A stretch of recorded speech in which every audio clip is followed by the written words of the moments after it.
Hello ನಮಸ್ಕಾರ ಸ್ನೇಹಿತರ. ಈ ಕಡೆ ಭಾಗ್ಯ ಪೂಜಾಗೆ ವರನ ಹುಡುಕ್ಬೇಕು ಅಂತ ಅಂದ್ಕೊಂಡಿದ್ರೆ ಹತ್ತು ಕಡೆ ಪಾರ್ಕಲ್ಲಿ ಪೂಜಾ ಮತ್ತು ಕಿಶುನ್ ಇಬ್ಬರು ಕೂಡ ಪಾರ್ಕ್ ಅಥಾರಿಟೀಸ್ ಅವರ ಕೈಗೆ ಸಿಕ್ಕಿಬಿಟ್ಟಿದ್ದಾರೆ.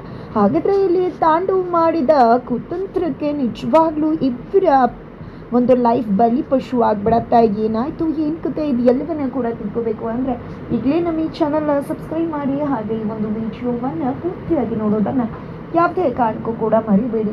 ಇಲ್ಲಿ ಪೂಜಾ ಮನೆಗೆ ಬರ್ತಾಳೆ. ಬಿಕಾಸ್ ಆಕೆಗೆ ಕೆಲಸ ಮಾಡೋದಕ್ಕೆ ಇಷ್ಟ ಇಲ್ಲ. ಒಂದು ನಿರ್ಧಾರವನ್ನು ಕೂಡ ತೆಗೆದುಕೊಂಡ್ಬಿಟ್ಟಿದ್ದಾಳೆ. ಯಾಕಂದರೆ ಕಿಶುನ್ನ ಪೂಜಾಗೆ ಪ್ರಪೋಸ್ ಮಾಡಿಬಿಟ್ರು. ಆದರೆ ಇಲ್ಲಿ ಪೂಜಾ ನಿಜವಾಗ್ಲೂ ಕೂಡ ಕಿಶುನ್ ಬಗ್ಗೆ ಯಾವುದೇ ರೀತಿಯ ಫೀಲಿಂಗ್ಸನ್ನು ಬೆಳೆಸ್ಕೊಂಡಿಲ್ಲ. ಮೊದಲೇ ತುಂಬಾ ಅಪ್ಸೆಟ್ ಆಗಿದ್ಲು ಆಲ್ರೆಡಿ ಇಲ್ಲಿ ಪೂಜಾ ಅಪ್ಸೆಟ್ ಆಗಿದ್ರು. ಬಿಕಾಸ್ ಅವರ ಅಕ್ಕನಿಗೆ ಹುಡುಗನ ಕಡೆಯವ್ರು ಬಂದು ತುಂಬಾ ಅವಮಾನ ಮಾಡಿದ್ರು, ಗಂಡನ್ ಬಿಟ್ಟವರು ಹಾಗೆ ಹೀಗೆ ಅಂತ. ಇದರಿಂದ ಅಕ್ಕನ ಮನಸ್ಸಿಗೆ ಎಷ್ಟು ಘಾಸೆ ಆಗಿದೆ ಅಂತ ಹೇಳಿ ತುಂಬ ಡಿಸ್ಟರ್ಬ್ ಆಗಿದೆ ಪೂಜಾ.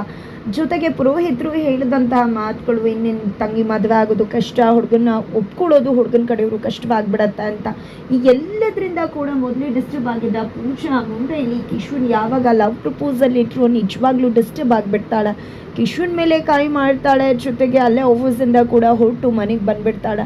ಜೊತೆಗೆ ಇಲ್ಲಿ ನಿರ್ಧಾರ ಮಾಡೇ ಬಿಡ್ತಾರೆ, ಇಲ್ಲ ಯಾವುದೇ ಕಾರಣಕ್ಕೂ ಕೂಡ ಆಫೀಸ್ಗೆ ಹೋಗ್ಲಿಕ್ಕೆ ಕೂಡ್ತು ಅಂತ. ಅವರ ಸೆಕ್ರೆಟ್ರಿ ಕೂಡ ಕಾಲ್ ಮಾಡ್ತಾರೆ ಇಲ್ಲಿ ಪೂಜಾಗೆ. ಅವ್ರು ನಿಮ್ಮನ್ನು ತುಂಬ ಜೆನ್ಯೂನ್ ಆಗಿ ಇಷ್ಟಪಡ್ತಿದ್ದಾರೆ, ತುಂಬ ಚೆನ್ನಾಗಿ ಹುಡುಗಿರು ಇಲ್ಲಿ ಕೆಲಸ ಮಾಡ್ತಿದ್ರು, ಯಾರ ಬಗ್ಗೆ ಕೂಡ ಅವ್ರು ಸರಿಯಾಗಿ ಮಾತಾಡ್ತಾನೂ ಇರಲಿಲ್ಲ ಅವ್ರಗಳ ಜೊತೆ. ಅಂಥದ್ರಲ್ಲಿ ನಿಮ್ಮ ಬಗ್ಗೆ ಇಷ್ಟು ಫೀಲಿಂಗ್ಸ್ ಇಟ್ಕೊಂಡಿದ್ದಾರೆ ಅಂದರೆ ಖಂಡಿತವಾಗ್ಲೂ ಅದು ತುಂಬ ಜೆನ್ಯೂನ್ ಆಗಿದೆ. ನೀವು ಅವ್ರಿಗೆ ಆ ರೀತಿ ಮಾಡಿದ್ದು ತಪ್ಪಾಯಿತು. ನಿಜವಾಗ್ಲೂ ನೀವು ಆ ರೀತಿ ಮಾಡಬಾರ್ದಿತ್ತು. ಅವ್ರು ತುಂಬಾ ಡಿಸ್ಟರ್ಬ್ ಆಗಿದ್ದಾರೆ.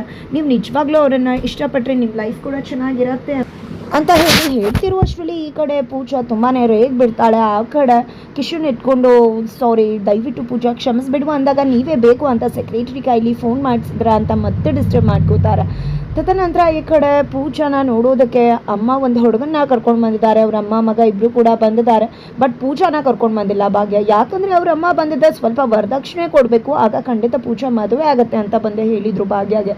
ಅಂದಮೇಲೆ ವರದಕ್ಷಿಣೆ ಕೇಳೋ ಅಂತ ಹುಡುಗನಿಗೆ ಮದುವೆ ಮಾಡೋದಿಲ್ಲ ಅನ್ನೋದು ಭಾಗ್ಯ ನಿರ್ಧಾರ.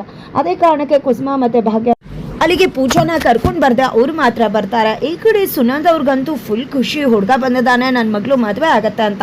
ಹುಡುಗ ಕೂಡ ವಿಚಾರ ಮಾಡಿದಾಗ ದೊಡ್ಡ ಕಂಪ್ನಿಲಿ ಒಂದು ಒಳ್ಳೆ ಸ್ಯಾಲ್ರಿಗೆ ಕೆಲಸದಲ್ಲಿದ್ದೀವಿ ಹಾಗೆ ಹೀಗೆ ಅಂತ ಹೇಳಿ ಅವರ ಒಂದು ಪರಿಚಯವನ್ನು ಮಾಡಿಕೊಡ್ತಾರೆ. ಹುಡುಗಿ ಎಲ್ಲಿ ಅಂತ ಕೂಡ ಕೇಳಿದಾಗ ಸುನಂದ್ ಅವರು ಕೆಲಸಕ್ಕೆ ಹೋಗಿದ್ದಾಳೆ, ನೀನೋ ಬರ್ತಾಳೆ ಅಂತ ಹೇಳಿದ್ರೆ ಇಲ್ಲಿ ಭಾಗ್ಯ ಮಾತ್ರ ಇಲ್ಲ, ನಮ್ಮ ಹುಡುಗಿ ಇಲ್ಲಿಗೆ ಬರೋದಿಲ್ಲ, ನಿಮಗೆ ತೋರಿಸೋದು ಕೂಡ ಇಲ್ಲ ಅಂತ ಹೇಳ್ಬಿಡ್ತಾರೆ. ಏನು ರೀತಿ ಮಾತಾಡ್ತಿದ್ರ ಅಂದಾಗ, ಇಲ್ಲ ನಿಮ್ಮಂಥ ವರದಕ್ಷಿಣೆ ಕೇಳೋರಿಗೆ ನಾನು ನನ್ನ ತಂಗಿನ ಕೊಡೋದಿಲ್ಲ, ಮದುವೆಗೂ ಮುನ್ನನೇ ಅಷ್ಟು ದುಡ್ಡು ಬೇಕು ಇಷ್ಟು ದುಡ್ಡು ಬೇಕು ಅಂತ ಹೇಳೋ ನೀವು ನನ್ನ ತಂಗಿನ ಚೆನ್ನಾಗಿ ನೋಡ್ಕೋತಿರೋ ಅನ್ನೋ ಗ್ಯಾರಂಟಿ ನನಗಿಲ್ಲ ಅಂತ ಹೇಳಿ ಮಾತನಾಡಿ ಅವ್ರಿಗೆ ಅವಮಾನ ಮಾಡಿ ಕಳಿಸೇ ಬಿಡ್ತಾರೆ. ತದನಂತರ ಈ ಕಡೆ ಸುನಂದ್ ಅವರು ಕೆಂಡಾಮಂಡಲ ಆಗ್ತಾರೆ. ನಿನ್ನ ತಂಗಿ ಮದುವೆ ಮಾಡಬೇಕು ಅಂತಿದ್ಯೋ, ಏನು ಅನ್ಕೊಂಡಿದ್ಯಾ ನೀನು, ಒಂದಷ್ಟು ವರದಕ್ಷಿಣೆ ಕೊಟ್ಟಿದ್ದಿದ್ರೆ ಪೂಜಾ ಮದುವೆ ಆಗ್ತಿತ್ತು, ಅಚ್ಚುಕಟ್ಟಾಗಿ ಹೋಗಿ ಸೇರ್ಕೋತಿದ್ಲು ಅಂತ ಮನೆಗೆ ಬಂದು ಮಾತಾಡ್ತಿದ್ದಾರೆ.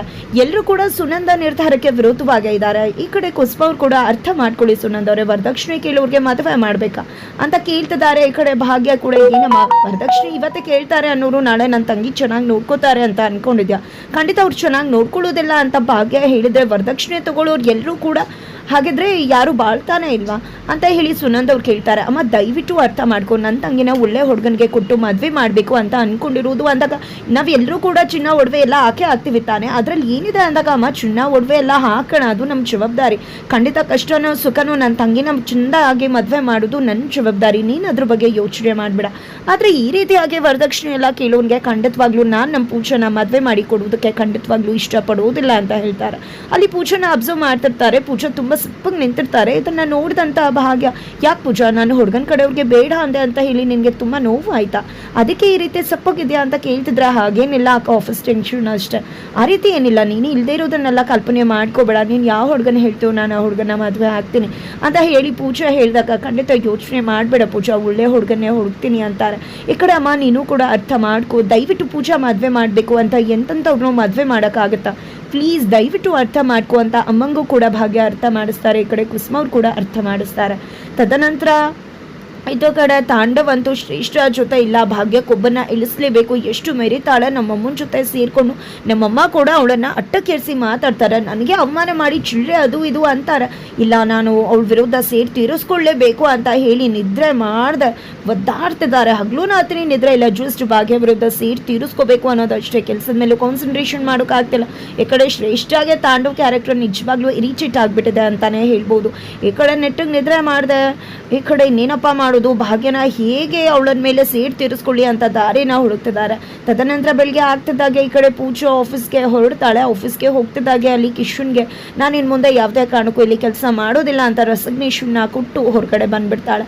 ಕಿಶನ್ ಎಷ್ಟು ರಿಕ್ವೆಸ್ಟ್ ಮಾಡಿಕೊಂಡ್ರು ಕೂಡ ಅಲ್ಲಿ ಪೂಜಾ ಯಾವುದೇ ಕಾರಣಕ್ಕೂ ಕೆಲಸ ಮಾಡೋದಿಲ್ಲ ಅನ್ನೋ ತನ್ನ ನಿರ್ಧಾರವನ್ನು ಬದಲಾಯಿಸಿಕೊಳ್ಳೋದಕ್ಕೆ ಇಷ್ಟ ಕೂಡ ಪಡುವುದಿಲ್ಲ. ನಂತರ ಇಲ್ಲಿ ಭಾಗ್ಯ ಎಲ್ವನ ಕೂಡ ಲೆಕ್ಕಾಚಾರ ಹಾಕಿ ಬರಿಬೇಕಿದ್ರೆ ಸುಂದ್ರಿ ಅಲ್ಲಿಗೆ ಬರ್ತಾರೆ. ಏನು ಭಾಗ್ಯ ಏನು ಮಾಡ್ತಿದ್ಯಾ ಅಂದಾಗ ಅಕ್ಕ ಅವ್ರ ಎಲ್ಲ ಕೂಡ ಲೆಕ್ಕ ಹಾಕಿ ಬರೀತಾ ಇದ್ದೀನಿ, ಎಲ್ಲ ಅಕೌಂಟ್ಸ್ನ ಕೂಡ ಮ್ಯಾನೇಜ್ ಮಾಡಬೇಕಲ್ವ, ಪೂಜಾ ಮದುವೆಗೆ ಎಲ್ಲ ದುಡ್ಡನ್ನು ಹೊಂದಿಸ್ಬೇಕಾಗತ್ತೆ ಅಲ್ವಾ ಅಂತ ಹೇಳಿದಾಗ ಭಾಗ್ಯ ಎಲ್ವನ ಕೂಡ ನೀನೇ ನಿಭಾಯಿಸ್ಬೇಕಾಗತ್ತಲ್ವ, ಎಷ್ಟೆಲ್ಲ ಖರ್ಚಿರುತ್ತೆ, ನಿನ್ನಿಂದಾನೇ ಎಲ್ಲ ಹೇಗೆ ಸಾಧ್ಯ ಆಗುತ್ತೆ ಅಂದಾಗ ಮಾಡಲೇಬೇಕಲ್ವ ಅಂತ ಹೇಳಿ ಸುಂದ್ರಿ ಅವ್ರಿಗೆ ಹೇಳ್ತಿದ್ದಾರೆ. ಭಾಗ್ಯ ಅಷ್ಟರಲ್ಲಿ ಕುಸ್ಮವ್ರು ಬರ್ತಾರೆ. ಏನು ಮಾತಾಡ್ತಿದ್ರಿ ಏನು ಅಂದಾಗ ಅಯ್ಯೋ ಏನಿಲ್ಲ ಅಕ್ಕ, ನಿಜವಾಗ್ಲೂ ಕೂಡ ಪೂಜಾ ಮದುವೆ ಮಾಡೋದು ಅದ್ರ ಬಗ್ಗೆನೇ ಮಾತಾಡ್ತಾ ಇದ್ವಿ ಅಂದಾಗ ಹೌದು ಭಾಗ್ಯ, ಪೂಜಾ ಮದುವೆನ ಅಚ್ಚುಕಟ್ಟಾಗಿ ಮಾಡಬೇಕು, ಮದುವೆ ಅಂದರೆ ಸಣ್ಣ ವಿಷಯ ಅಲ್ಲ, ತುಂಬಾ ಖರ್ಚುಗಳೆಲ್ಲ ಇರುತ್ತೆ, ಚಿನ್ನ ಒಡವೆ ರೇಟ್ ಎಲ್ಲ ಗಗನಕ್ಕೆ ಹೋಗಿದೆ, ಎಲ್ಲಾನು ಕೂಡ ಮಾಡಿಸ್ಬೇಕು, ತುಂಬ ಖರ್ಚು ಬರುತ್ತೆ ಅಂತೆಲ್ಲ ಮಾತನಾಡ್ತಿರ್ತಾರೆ. ಈ ಕಡೆ ಆಲ್ರೆಡಿ ಭಾಗ್ಯಗೆ ಪೂಜಾ ಕಾಲ್ ಮಾಡಿ ನಾನು ಕೆಲಸಕ್ಕೆ ರಿಸೈನ್ ಕೊಟ್ಟೆ ಅಕ್ಕ ಅಂತ ಹೇಳಿರ್ತಾರೆ. ಬಟ್ ಯಾಕೆ ಏನು ಅಂತ ಭಾಗ್ಯ ಪ್ರಶ್ನೆ ಮಾಡಿದಾಗ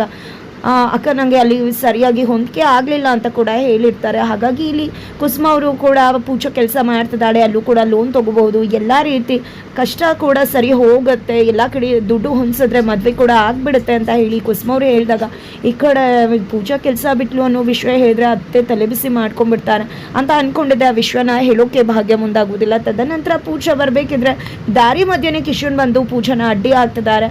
ಅಷ್ಟರಲ್ಲಿ ತಾಂಡವ್ ಕೂಡ ಕಾರಲ್ಲಿ ಹೋಗ್ತಿರ್ತಾರೆ. ನಿದ್ರೆ ಅದ್ರ ನಡುವೆ ಇಲ್ಲಿ ಪೂಜಾ ಕಿಶನ್ನ ನೋಡಿದ್ದೆ, ಇಬ್ರು ಏನು ಮಾಡ್ತಿದ್ದಾರೆ ಇಲ್ಲಿ, ಯಾರದು ಹುಡುಗ ಅನ್ಕೊಂಡಿದ್ದೆ, ಫಾಲೋ ಮಾಡಿಕೊಂಡು ಕಾರ್ ನಿಲ್ಲಿಸಿ ತಾಂಡವ್ ಬಂದೇ ಬಿಡ್ತಾರೆ. ಈ ಕಡೆ ಪೂಜಾ ಮತ್ತು ಕಿಶನ್ ಒಂದು ಪಾರ್ಕಲ್ಲಿ ನಿಂತ್ಕೊಂಡಿದ್ದಾರೆ. ಈ ಕಡೆ ಕಿಶನ್ ದಯವಿಟ್ಟು ಪೂಜಾ ನನ್ನ ಫೀಲಿಂಗ್ಸ್ ಜೆನ್ಯೂನ್ ಫೀಲಿಂಗ್ಸ್ನ ನಿನ್ನ ಹತ್ರ ಹೇಳ್ಕೊಂಡೆ, ನಿಂಗೆ ಇಷ್ಟ ಇಲ್ಲ ಅಂದರೆ ಪರವಾಗಿಲ್ಲ, ಆದರೆ ಅದರಿಂದಾಗಿ ನಿನ್ನ ಫ್ರೆಂಡ್ಶಿಪ್ ಹಾಳಾಗೋದು ನಂಗೆ ಇಷ್ಟ ಇಲ್ಲ, ದಯವಿಟ್ಟು ನೀನು ಕೆಲಸ ಬಿಡಬೇಡ, ರಿಸೈನ್ ಮಾಡಿದ್ದನ್ನು ವಾಪಸ್ ತಗೋ, ಮತ್ತೆ ಕೆಲ್ಸಕ್ಕೆ ಬಾ, ನಮ್ಮಿಬ್ಬರು ಫ್ರೆಂಡ್ಶಿಪ್ ತುಂಬ ಚೆನ್ನಾಗಿರಬೇಕು ಅಂತ ನಾನು ಆಸೆ ಪಡ್ತೀನಿ, ದಯವಿಟ್ಟು ನಾನು ಜೆನ್ಯೂನಾಗೆ ಹೇಳ್ತಿದ್ದೀನಿ ಅಂತ ಹೇಳಿದಾಗ ಸರಿ ಆಯಿತು ಬಿಡು ಅಂತ ಪೂಜಾ ಹೇಳ್ತಾಳೆ. ಬಟ್ ಪ್ಲೀಸ್ ಪೂಜಾ ಅರ್ಥ ಮಾಡ್ಕೊಂಡು ಮತ್ತೆ ವಾಪಸ್ ಕೆಲ್ಸಕ್ಕೆ ಬಾ ಅಂತ ಹೇಳಿ ಅವಾಯ್ಡ್ ಮಾಡ್ತಿದ್ದಾರೆ ಇಲ್ಲಿ ಹೋಗೋದನ್ನು. ಪೂಜಾ ಜೊತೆಗೆ ಕೆಲ್ಸಕ್ಕೆ ಬಾ ಅಂತ ರಿಕ್ವೆಸ್ಟ್ ಮಾಡ್ಕೊತಿದ್ದಾರೆ ಕಿಶನ್. ಅಷ್ಟರಲ್ಲಿ ಈ ಕಡೆ ತಾಂಡವ್ ಫುಲ್ ಖುಷಿಯಾಗಿದೆ. ಅಲ್ಲೇ ಇರ್ತಕ್ಕಂಥ ಪಾರ್ಕ್ ಅಥಾರಿಟೀಸ್ ನಂಬರ್ ಕೂಡ ಇರುತ್ತೆ, ಅವ್ರಿಗೆ ಕಾಲ್ ಮಾಡಿದ್ದೆ, ಇಲ್ಲಿ ಲವರ್ಸ್ ನೋಡಿ ಪಾರ್ಕನ್ನು ಹಾಳು ಮಾಡ್ತಿದ್ದಾರೆ ಅಂತ ಹೇಳಿ ಕಾಲ್ ಮಾಡಿ ಅವರನ್ನು ಕರೆಸ್ತಾರೆ.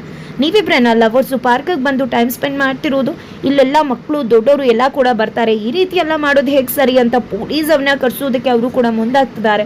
ಹಾಗಿದ್ರೆ ಮುಂದೆ ಏನಾಗ್ಬೋದು? ಈ ಕಡೆ ತಾಂಡವ್ ಫುಲ್ ಖುಷಿಯಾಗಿದ್ದಾರೆ. ಭಾಗ್ಯ ಮರ್ಯಾದೆ ಬೀದಿ ಪಾಲಾಗ್ತದೆ, ಇನ್ನು ಹೇಗೆ ಮರ್ಯಾದೆ ಉಳಿಸ್ಕೋತಾಳೆ ಅಂತ ಫುಲ್ ಖುಷಿಯಿಂದ ಕುಣಿದು ತಾಂಡವ್. ಹಾಗಿದ್ರೆ ಮುಂದೆ ಏನಾಗುತ್ತೆ? ಈ ಕಡೆ ಪೂಜಾ ಮತ್ತು ಕಿಶನ್ ಪೊಲೀಸ್ ಸ್ಟೇಷನ್ಗೆ ಹೋಗಬೇಕಾಗತ್ತೆ. ಭಾಗ್ಯ ಎಂಟ್ರಿ ಕೊಡ್ತಾರೆ. ಏನಾಗುತ್ತೆ ಮುಂದೆ ವಿಡಿಯೋ ನೋಡಿ.